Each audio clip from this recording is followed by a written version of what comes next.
Welcome back. This is KBC NewsCheck, and on the second hour, as I had told you earlier, is that we are looking at matters autism. It is indeed a condition of the brain, and those who are joining me now on set, they have had it firsthand. This is because they are not only autism champions, they are parents, parents who have kids who have this condition. Let me introduce our first guest, Sylvia Mora. Karibu sana. Thank you very much. And also we have Dan Owiti. Thank you. Ladies and gentlemen, I know it's not a well-known condition in Kenya. And your parents who live with kids who have autism, and you don't seem to have any autism at all. Perhaps we can start with you. How has that journey been? I like the way you say that. We don't seem to have any autism. Yeah. It's not something that has a face for starting. You cannot tell when someone walks in. You cannot identify that they have it unless they have some of the characteristics, and they vary. So in full, it is autism spectrum disorder. That's the full definition, and it's a very wide spectrum. It's been quite an interesting journey, to say the least, because as parents, when you get a child, you expect a perfect child. And as you grow, you keep waiting for things to change until the point someone tells you you need to seek intervention. And then that's when the word autism drops, and not many people know or understand. And what happens to us is the first thing is denial. We spiral into depression, majority of us. So it will take you time before you can embrace it and all the challenges that it comes with. And every phase is a whole new lesson altogether. So every day is trying to adjust, trying to embrace, and trying to take this child who's different from the others and give them the best that you can without a manual from anywhere. Dan, you're also a parent with a child who has autism. Tell us your experience. I think she's really wrapped it all very well. The first one is usually a shock to a parent. My son was diagnosed on the second day of his birth. So from there, we thank God that the doctor we saw prepared us. But being prepared doesn't mean that you are really alive to the facts that are waiting for you. So it was a journey. First of all, it's a very tough journey in terms of finances, like she's told you. At 12, at 13, at 14, an autistic child would still need a caregiver. So that means that if we are in the same category with you with kids, if you don't have a kid with autism who is 12, and I have a kid with autism who is 12, your budget will be lower by not having a caretaker to take a caregiver to take care of your child. I must have one. Now then we come to the drugs. The reason why I don't want to repeat what she said, because I'm trying now to go to a different level. Now we have the drugs, especially where it is caused by cerebral palsy. You realize that there are drugs these kids will have for as long time as they can. And also the consultation fees for the doctors. And also due to the fact that you can't also not trust people with them. Like if you have an nonverbal like my son, how do you leave him in the house? How are you sure that the person you have left him with will take good care of him? How do you inspect and see that he's fine? Thirdly, the way you have said, it doesn't have a face. My son is normal. If he walks in there, you will not know that he has a problem. But he's growing big. So imagine a situation where he's walking and someone cannot be able to determine that this boy has a problem, and maybe comes and grabs your hand. And we are talking about a city like Nairobi. How will you react? You are being mugged. Yes. Without knowing that this person needs help. So that is why we took this route as a father, to talk about it and to be able to demystify some of the myths which are there, because our community is also not well informed. For instance, our culture and our traditions, most of them will brand your son or your family very funny names. Some will not even relate to you. Some do not even want to do anything to do with you. We are going to look at this because I'm quite sure there's a myriad of challenges as parents you face, leave alone the kid, the parents themselves. Sylvia, let me get back to you. Autism is not a very well-known condition in Kenya, and as Dan has put it, it's kind of puts, makes it even harder for a person or a kid with autism to be assisted. Yeah. Yes. First of all, and there are also myths of how the kid. Yeah, Sylvia is no more, the kid is not. So there is the cultural stigma that comes with it. There is the cultural beliefs that we have as in the African continent, and the fact that autism awareness has just begun. And if you look back in the days when people, because most people are saying this was not there before, it's not a fact of it was not there before. The level of awareness has increased, so many people are more aware.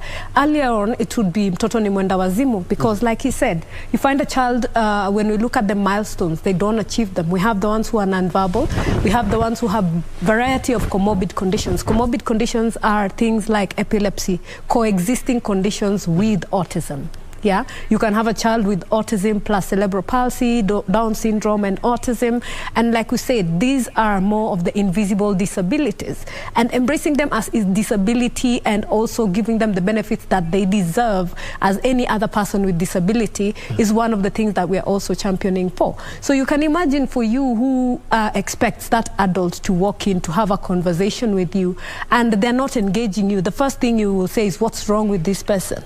The next thing, if you find a child who, let's say, their muscular tone is not perfect, they're drooling, you'll ask yourself, how come an adult? Why, you know? There is that judgment that we always pass as a community before we even embrace who they are or try to understand that there would be something wrong. Like I said, if the nonverbal children, some of the things, if you look at the milestones, not all of them are nonverbal, because you see that those who have intellectual disabilities, there are those who are highly talented, so you have to actually, as a parent, figure out and also try and embrace and try and push and see and identify where your child suits best. And as we said, remember when we started, it is a spectrum. When you meet one person with autism, that's one. I have 2 kids with it. They are totally different. How old are they, if you don't mind me asking? Andrew is turning 12 and Bradley is 11 and a half. Yeah. And they are totally, totally different, 2 totally different human beings in their socialization, in their mannerisms, there is something called stimming. Stimming is where the environment is very uncomfortable for them. So they develop behaviors like rocking their chairs, biting themselves. There are those who hit their heads. So you can imagine you walk into my house and my kid is screaming and banging his head. You'll think like he's lost it. But you see, there is that frustration that they get when they cannot communicate.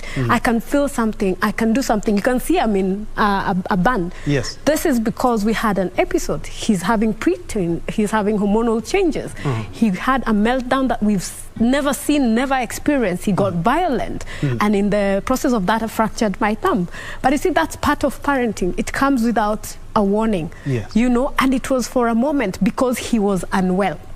So he cannot communicate to you that feeling, that the way your child will tell you, I'm sick, I'm running a fever, I have my throat. He was having an infection. It's something I can't tell. He was not running a fever or anything. And so he's not speaking. And he's not speaking. You know, he speaks 3 words, but he's more of a visual learner. They also learn very, very differently. All right. And still on that, you've talked about talented, and that is why I've insisted that in 2020, the winner of America Got Talent was a kid who who's blind and autistic. Blind and autistic as well. Just in case you joined us, this is KBC News Check. On this hour, we are looking at matters autism and how to manage it. And I'm privileged to have 2 parents who have kids with autism. And earlier on, we were just trying to get a feel of how hard or how they are able to manage and be able to live with them and try as much as possible to help them grow. And coming to you, Dan, and it was quite touching what you guys have to go through each and every day. Now, looking at how people view autism in Kenya, Sylvia has had an episode, and it's not the first episode, right? Yeah, we go. No. It's our life. And there's this question, is that you feel that the kid is okay when you are there, or you have a caregiver, just as you said, but they have to go to school. That's a whole new challenge. Exactly. Kindly. Now, before I go to school, I want us to have the trail of thought of the general community. Number 1, what about your neighbors? how supportive can they be? How many parents can go and talk to their neighbor and explain to them what is going through and how to accept that child? How are they going to view you? Some will actually, if you are in a rented house, they will vacate and go look for another house. Number two, another big community which I am really working with currently is the church. Why? When people are low, they seek solace in church. Are the pastors really knowledgeable about this?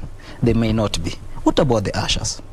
Like the situation she had. If that was in the church, what could have happened? Being thrown away. Yes. And some of the churches do not even have the idea, even the pastors. I was having a conversation with a pastor 2 weekends ago. I'm currently doing a training in their church for the ushers to be able to handle children with special needs. And he told me, honestly, Dan, I have lost people without knowledge. Why? Because you find this boy is in church and he's not looking at you. First of all, they don't look at you. They avoid eye contact. Then he's now nonverbal. But when you look at him, he looks well. So what goes into your mind first is, huyu ni kichwa ngumu. Even though maybe anafanya kwa nyumba. So it comes back to the parent. Hujalea mtoto vizuri. Without going to the background. So I've been really working closely with the churches just to be able to make sure that they understand. Some are now embracing it. Some are actually creating special rooms for sensory integration so that the kids can feel okay. The third important part is also the transport, the public transport. How hard is it for you to use a matatu with your son? I don't. They will throw you out. You can't think about it because first of all, this boy is sensitive to noise. And the matatu wants to put that voice up. Now you are in a disco and he has a problem with the lights and sound. Do you know it takes the grace of God to even have one understanding conductor to tell you to understand and go and tell the driver, reduce the voice. So first of all, the transport is now something that we are really trying to talk even to the matatu owners. I have written a letter to the Matatu Owners Association just to be able to sensitize them. Then now, I thank God, but this is also another time for campaign. The Nairobi city. How friendly are the streets? They are not. If you have someone on a wheelchair and want to try and help them within the city, it becomes a problem because there are potholes everywhere, number one. Number two, the trenches are open. So it's likely that someone can fall. Now, if you have a child who has that problem and he runs, because it's a characteristic. It's a characteristic, yes. Escapism. So they will try to escape. When he escapes and he falls into that ditch, who do you even sue? How do you even begin? How do you even begin? Yes. What about the people around you? How are they going to think? Actually, the first thing that has actually happened to me is I have been confronted by people when my son had a meltdown. And they thought, no, you might have kidnapped this kid. Until he came down. Yes, my son. You don't understand. That's why we are really talking. That's why we are really talking and coming out and telling them, listen, we are handling issues here that you don't know. So you go to the supermarket with your son, and then he gets a meltdown. It's another something altogether. So what we are saying is we are trying to talk to the society, not to be very quick to act, rather to have 1 minute to ask what is going on. When someone asks you that question, then you can tell him, please help me calm him down. Because the most efficient way to handle meltdown is just to hold them for some time until they come back down. Then they will just now go on with the activities. But at that time, and I really do sympathize with Mora, because if you're having double or of the same, yes, I really do sympathize. And I really thank God for the strength she has and the grace she has, that she has been able to manage. And so when I come to school, we have special schools. But the challenge which are there in the special schools, especially the government one, is how even to assess the child and to give the child a proper assessment. Because most of the time, they will group all of them together without attending to the specific needs. So most of us, we end up resorting to homeschooling. So we take our time to study, read the books, consult people. To become a teacher. Exactly. An untrained one, for that matter. And a therapist. And a therapist, yes. Because let me just touch on education a bit, because that's very close to me. I sit at KICD, and it's one of the ways I'm hoping in the academic committee to see that we are able to integrate and make some change in that. And first of all, they don't learn like any other child. And they're all different in how. You have a tactile learner, a visual learner, and an audio learner. If you're lucky, you'll have the ones who, depending on the spectrum, the one who can actually just learn like any other. And when we have also the ones who have intellectual disabilities, you have the dyslexic ones, you have the ones with dysgraphia. So, as you mentioned, the EAC centers. EAC is early identification and assessment centers, where you take this child, understand their capabilities, then you let's call it prescribe, or rather advise on where they're better placed, which school, which institution, and those ones are supposed to be there. And the shocking statistics, let me tell you, in Nairobi, with over 10,000 students, we only have 2 at an office where you will walk in and either you will find it empty. You know, these are feedback from parents. From me, we work with parents, and these are the things. We have a school. I did equipping of Kasarani Primary School Autism Unit, which was a dump site. Refurbished it last year, put in a therapy center, because we're also trying to champion for inclusion of therapy. The same way other kids have PE. Why can we not have therapy centers in the classroom? Me as a parent, I don't have to leave my job 2 to 3 times a week to take my child for therapy. Why can't it be part of what it is they're doing in school? As you said, they're crowded. The international standard is 1 to 5. 2 teachers to 5, 1 teacher and a support teacher, because you find that those ones who need toilet training, who need that support, that those who are still on diapers. Remember, it's a spectrum in anything we say. So there is all these kinds. I walked into one school, and in that school I found 35 students with autism, mental challenges, cerebral palsy, dyslexic, and you have 2 teachers. So how are they going to give that integration, that one-on-one attention, so that this child learns the way they need to learn? And that's why you find we're pushing for equity. Equity, not equality. We're talking about understand my child. If my child is more of an electronic learner, let us give them that. If it's a tactile more or less learner, like a CBC for them. Exactly, yes. CBC is good. But then you see we are doing it there. But in the special units, we're not giving them the equipment. So what's the essence? You understand? Yeah. Yes, if you put me in a class, you say, we're talking about integration right now. Our government is going through integration, where we are saying that let's not seclude special units, but if you go to any school, special unit is at the corner on their own.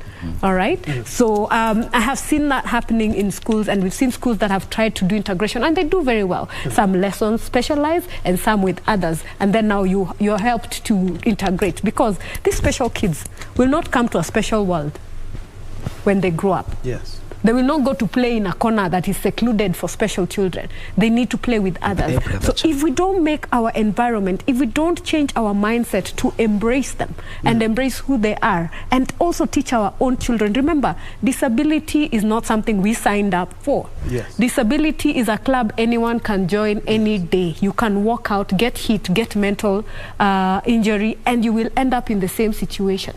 And that's what people don't understand. You're a parent, you will give birth.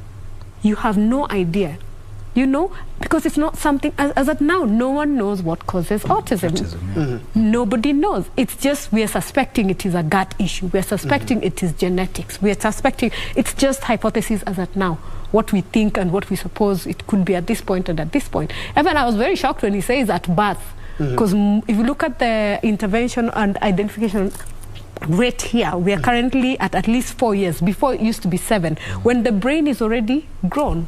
So you can't help them. If you look at all these other interventions, they say the early years, because remember, it is a neuro meaning brain development disorder. That is what it is. That is what autism is, which, depending on which area of your brain that gets affected during the process of delivery, birth, and conception, etc., during that time, or even after. There are those who say they've acquired autism after. My child was normal, one day, boom, something happened. So no one can quite pinpoint. All we can do is just take precautions and embrace as they come and try and understand. And I know there are very many parents at this point who are wondering, what are we talking about? And how do they get to know and identify? And it's a good thing that you have at least a few steps ahead. Yeah. Let me go back to Dan. And looking at Kenya itself, you've talked about the infrastructure that we have, the buildings. I can say for free is that I've done a lot of articles on people with disability, and looking at buildings, you find there are no ramps, you know, just stairs. Basics. No, perhaps elevators for people who have disabilities. And it's a good thing that some institutions have started to embrace that and making things easier for people with a disability. We have we have an association, Autism Association of Kenya. Association of What Kenya. are some of the steps that they have done that actually actualize the vision that you guys have to have a society that knows about, are willing to help, and are helping? Now, number one is that most of these organizations that you'll find related to autism are either championed or have people who have experienced autism firsthand. Because the truth of the matter is, if you are going just to learn and study about it, it's not going to work very well for you. You must have something in you that will push you out of your comfort zone to be able to say, I want to talk about this thing, or I want to do something about it. So the Autism Association of Kenya has done a bit. They have done a good awareness. They have been here. They have done several interviews here and elsewhere. And they're working on diet. They're working on training of parents of kids with disability. They're also working on forming support groups, which we are one of those support groups which we are coming up very strongly. But besides that fact, you realize that when Kenya was upgraded to a middle-income country, most of the funds were really, donors went away. So who is the current donor? It has to come either from Treasury or from the government or another arm of the government, which has not been very well forthcoming. So most of us have actually had to dig deep into our pockets to be able even to carry out this awareness, to talk to people about it, because one, we would like our children to be understood. The reason why we are doing this is not even to have anything, but our child to be understood. Such that if Miles walk in here and I tell you is autistic, and he goes and he grabs the red cable because they love colors, then you will handle him with care. You will not be like, okay, this and this and this. And the way she said, you don't know at what point you can be able to, you can acquire the problem. So if tomorrow one of you falls into that category, how do you go about it? So diagnosis will be very important, and that is what most people don't understand. Thirdly, because of the myths surrounding it. I did an interview 2 weeks ago at TV 47, and from that day I have received more than 40 calls from parents with children who are autistic, but they can't come out. They can't talk about it. Some, especially ladies, will tell you, mzee aliniacha. Even the meeting I was in yesterday, I was meeting a group of ladies with children with special needs. We were only 2 men, and I was the only male parent. The other man who was there was there for business. So you realize that it becomes so frustrating for ladies that most men are not supporting.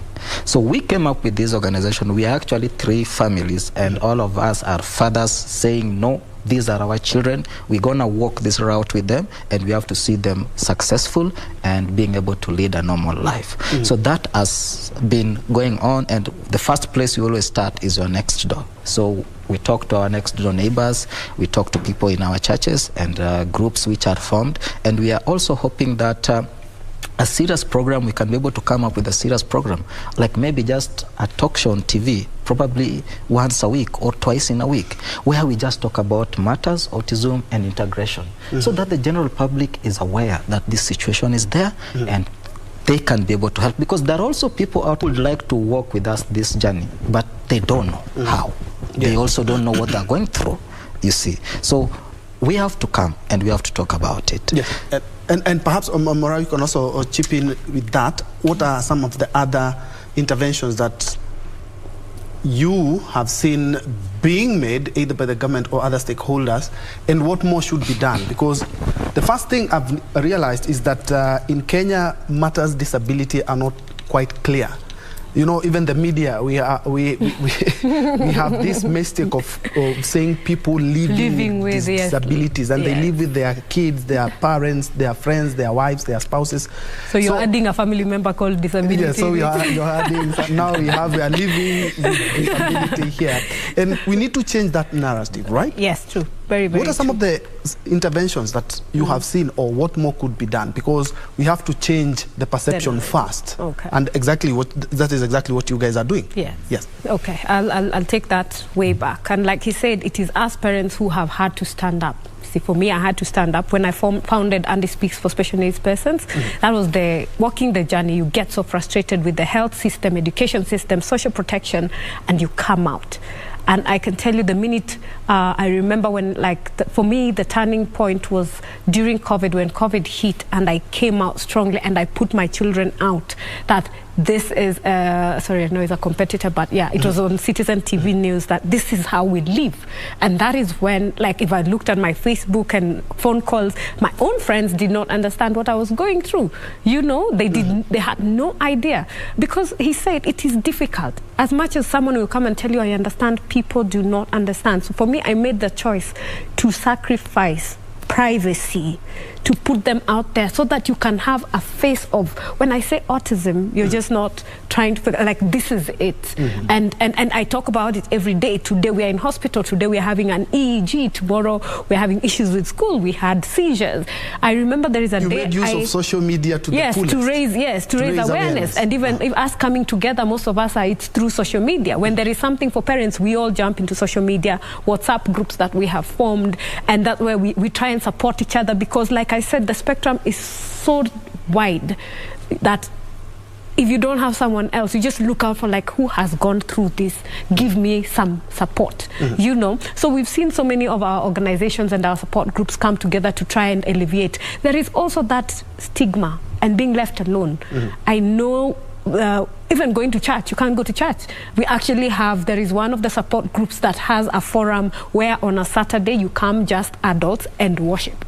You're a parent, you want to, but you know, I can sit with my child, they have a meltdown, they decide they're going to run to the front, and everyone will judge me. I'd rather stay at home and watch TV, watch church through TV, because people are not understanding. For example, Andrew fidgets, he steams. Steaming is that behavior they acquire to try and calm themselves down so that they are able to cope with the environment. Remember, the environment really, really matters, and depending also with their level of sensitivity. Remember, they see things differently, they hear things differently, they feel things differently. There are textures, clothes they can't wear, you know. There is food textures they can't stand. Then there is lights that can even cause the epileptic seizures. You know, they're a trigger, flickering, right? And that's something for media, they always have to put that disclaimer. Yeah, you know, if it's a program that it's a requirement. But you know, people don't take it. Even how many media houses are doing that? Exactly, how many are? You know, because for me, my son might be watching and the next thing they're having a seizure. And depending on how severe that seizure is, it can kill them. Let's be factual. We cannot even, he mentioned medicine. We are on daily meds. I'm on 30,000 per month medication. Actually, that was supposed to be my next question. you know, it's hard for everyone. It is. Right now. People say people with disability are poor. It's actually, disability is very expensive, very, very expensive. You know, so those challenges is where now we try and come together. I remember during COVID, we came together as an organization and tried to support other parents by supplying medicine for 1 month, because everyone lost their job, had to stay at home, could not go see therapists. So we had to come up with programs where they're able to come together. We bring in specialists to train them how to do things from home, because sometimes you'll find there is a parent who cannot afford to pay for therapy every other day. Because you can tell me that I need therapy 3 times a week, and at the same time, that therapy, there is those very subsidized ones that are accessible. Then there is other hospitals where it's between 1,400 to 5,000 per session. Wow. And you tell me I need 3.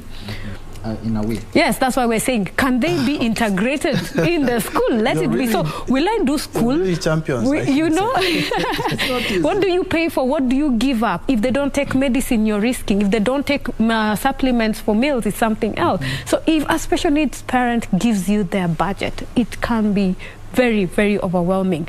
And I will just take a shift. I sit at the National Council, the board for the National Council. It's as a representative for the neurodiverse community. One thing I can say, because we mentioned government, all this advocacy we have done, at least finally someone is listening. Finally, we actually have a budget for the neurodiverse. Starting after so many years of fighting and writing petitions and doing survey, because I remember we did the data during COVID as an organization, as Andy speaks, just asking how much is your school fees, how much is your medical, how much is therapy. And if you look at a parent's budget, yet like you said, 80% of us were left. I've also been a single parent. I've just been lucky enough to I got engaged like 2 weeks ago, you know, and it takes, thank you very much, but it takes a very strong man to actually stand up, because there is also culture when they say, and the ratio, let's talk of the ratio, the ratio of 1 girl to 4 boys. I have 3 boys. He has a boy. Autism affects more of the boys. Yes. And they also say there is where that the girls know how to hide it more. That's why we're also focusing on identifiers and assessment, so that we are able to catch it. This could also help in research, right? Yeah. So you find that at least we are seeing a good trajectory towards that. But what we're championing for also is, I am a parent. You're giving 5% of a GPO. Some of our children will never get employed. First of all, our education system transition is non-existent. You're talking about CBC 100% transition. What about our kids? After class 8, don't they grow up to be adults? Why can't we set up vocational centers in all the secondary schools, so that we have that, the way you have a special unit in primary, as much as you will write them off, that they will not be able to do all that. You gave the example of Kodidi. He's so good in music. Why? Because they had the resources to embrace, identify the talent and nurture it to that level that he's now an icon. But what do we do with our kids? You know, we get branded. We feel the pain on behalf of our children. That's the sad reality. We take in, we are like, you have to this cushion that whatever because they're so pure of heart. If you meet them, if you spend time with them and see, trust you me, the level of emotional intelligence, for me, if you walk in, I will not look at you as a stranger. I look at my son. How he treats you will inform me how true, how sincere of a person you are. All right. Dan, perhaps you can chip in with that, because looking at what the government has been, at least it's a good thing that your efforts are finally being recognized, and at least something is being done, because we've seen in developing countries, sometimes things take a very long time, because the first thing is to demystify the condition and try to manage it yourself, and then you have to go out there. Exactly. Now, let's go to the finances, because it's quite hard for everyone. And now you have to have a caregiver. Right now, you two already have a caregiver. Yeah, of course. Despite the fact that you still have meds, you still have to go to work, you still also have to be a parent, and this kid has to go to school. And pay rent. Exactly. Pay for everything at the same cost as which someone else is paying. So there is no exemption that, okay, I have a child with special need. There is nowhere that I'll walk in and I'll be given a consideration. So those are the facts that we are bringing to the table. Even tax relief. Even tax relief. I had to write a letter. That is what I just asking. Because we see there's KDIPA. And at the end of the day, it's election year, but at the end of the day, we need champions who will voice this. You have some of the senators, Gertrude Musuve. We also have Tim Wanyonyi, who is the chairman of KDIPA. And there is the Kenya Disability Parliamentarian Association. Just trying to clear that out. There are some of the institutions that could be championing for more allocation, both in the national and county levels. Yes. So, like we were talking, we were saying a person with a disability has that tax relief. But when this person is your child, what happens to you? Yes, because now it is you who is going through the trauma on behalf of your son. And the government says it has to be there. And he cannot work. At that time, he cannot work. Yes. So why can't you give me that tax relief? So that the amount that is relieved on my pay can go towards his medicine. I was at one of the hospitals and I wanted to get his drugs. His drugs cost me 18,000 per month. And NHF just told me, we are not covering for those drugs. And I asked them, listen, so who should you be covering? Someone taking Panadol and maybe once in 2 months, and my son who is constantly, morning and evening, who needs this medicine to be under insurance? Why do I need to go and look for a third-party insurance, and yet NHIF takes care of you 100%? Why can't they say, for this kind of medicine, we have this kind of concession? You see? Let me ask you, you mentioned insurance, third party.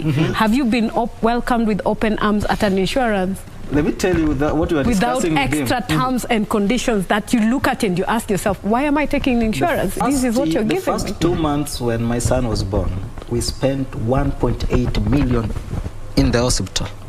Trust me, you had your savings there, now you are begging. That's why she said it's very expensive. Tomorrow, someone sees you with a car today, tomorrow you don't have it because you probably have to sell it, give it out to be able to cover for your own, for your child, or maybe he falls sick. Like right now, the flu that has been going on. So you realize that he cannot tell you that he has a problem. You as a parent, you must sit down, look at them, figure it out. And sometimes you go to a physician who is also not very well knowledgeable about being able to handle them. One doctor once told me, Suniambie tu. I told him, no, you have to assess him, look at him, so that you can be able to see what is going on. So it took us, something which should have taken us 30 minutes, took us 2 hours. And that is because the boy was also having one of those bad days. So I also had to sit there. Looking at that situation, you are also expected to be at work. And if you are not at work, your boss has your case. So we are going through a myriad of issues. Some of them we cannot be able to explain to you to understand fully.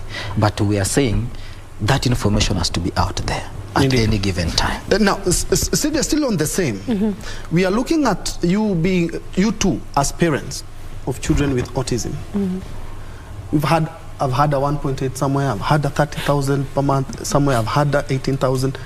Let's look at the situation in counties like Turkana, in West Pokot, in the northern frontier, and some of the poor counties that we have in the country. The situation is a little bit dire.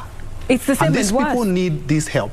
And at the end of the day, they will always get help from the government if at all everything is moving from the legislation to the policies. That is when they can only get help. Yes. And we are just hoping that it will not be only in Nairobi, because we don't have such schools in Turkana, in West Pokot, in other counties. The situation is quite dire. Let me talk about devolution at this point. And we are in like you said, it is the political season. And Kenya is ranked according to one of the best policies when it comes to disability action. We are signatories to SDGs, to UNCRPDs, but we have paper. I cannot take that paper and claim for service at my county level that the government has signed. I demand. No, you saw. Last week, the president ascended the Children Rights Act, which says free services for children with disabilities. You tell me if I walk in and I tell you the president said, do you know how I'll be treated? You know? So we are very good with policies written down. The challenge is, how are we with implementation? Who do we run to? As I said in the council, the one thing I can tell you for free is that we have the policies, we have all these things, but it's like a dog that does not have teeth. If it's an issue with the Ministry of Education, I can only point out, ministry, this is supposed to be done, but who is keeping them accountable? If it's the Ministry of Health, like we said, NHIF, NHIF will just tell you, no, we can't. They cater for cancer. Why can't our therapy services be catered for? Why do I have to pay for therapy from my pocket? Yet it is that therapy that will be an intervention for my child to live a near normal life, to become a citizen who's going to be productive, if and only if we have early intervention, the right time, the right way, in the right manner, not throwing them in a room and saying, oh, checkbox. You know, there is always that thing. Even if you look at our institutions, when you're talking about disability matters, they will tell you 24 hours prior to the meeting that, oh, we need people to come talk about disability. You're just ticking your box. Yes. Who will be able to cancel everything and run and do that? Because that's one of the challenges that we face as advocates for special needs. You find there is a meeting being called, you're only learning about it in like, what do you call this, the night before. Yes. That is as last week, a night before. So if I have my day, I'm supposed to dump everything and run. You see? So you're put in a place where you have to keep trying to weigh what is the best way to handle this? How is the best way to do this? One, without losing my job. Because remember, we have day jobs as advocates. We don't get paid, you know, when we're doing all these things. It's because we're just trying to make a better future for our children. We're trying to come together, raise our voices, and hope that someone will hear. And all these beautiful written policies will somewhat come to be implemented. Because the fact is, in Samburu, that child will get that convulsion. They don't know what it is. The child will die, and they move on with their lives. Wow. You know? Ladies and gentlemen, let me give you 2 minutes each. This conversation, you can have this conversation. I'm quite passionate about matters of people with disability, but allow me, as you compose your minds, 2 minutes each. Let me say, Stanley Opio, say well done. Mwacha Isaac, you say tuned in. Masicute, you say tuned in. All ears on you guys. Let's try help our own society by our own solutions. I think it's because of what you're saying. We have the best policies, we have the best written. But so when it comes to the actualization, we don't have it. Tuned in for Komani, I say thank you, Sharifa K. Chokocho. But because of the interest of time, let's first of all have your 2 minutes, kindly. 2 minutes practical, 2 minutes or 30 seconds. All right. Okay, so generally what we would call upon the society, let's have inclusion, let's have integration. If you're my neighbor, my son is screaming the roof down. I had that for like 7 days. No one came to check in. At least no one chased me out. We had a parent in Nakuru who called. She's been moving, she can't move anymore because of her child. Let's learn to embrace. Let's not be very judgmental. You don't know what someone is going through at that point in life. Check in. If you don't see that child, you know, we had a case where the parent died, the child followed because no one knew this child was nonverbal. No one cared. Let's go back to they belong to the community. We are a community. We're going so much on this West Side thing that we are losing our core values of living together in unity. We're trying so hard to run away from the sole thing that made us as Africans one of the most admirable cultural, you know, society and embodiment. To my government and all those who want to become leaders, let's be true leaders. Let disability be a fact you consider at the beginning of everything. Let it be at the back of your mind. Inclusion, inclusion, inclusion. Are you shocked that some we are looking at manifestos and we are only... They are not everything there. Else is just swept under the carpet? Of course. It's just a mention. And it's just a mention because it is a requirement. And they want and the that's votes, what I'm the saying. votes Thank from you. the same people. You're doing a checkbox. Check your conscience. Because I am a parent. Yeah, my child might not be able to vote, but I am a parent. I have a right to say. I can tell you for free, there are people we invited to support our project and they did not see value because those special needs. But I am the value. You're focusing on my child. I am the value. You know, if we were to rally as parents, we have a very, very massive voice. So I'd like to encourage that parent who's sitting there and thinking the world is going to come to an end. We get God's grace to run through this. Believe and embrace your child for who they are, not the child that you are hoping they could be. Give them an opportunity to thrive. Well put. Yeah. Well put, well put. Not the child that we envision as parents, but the kid that we have. Done. Wow. Like she said, it's a journey and a half. The walk you'll take in 30 seconds, I'll do that in probably 20 minutes because it's a special journey.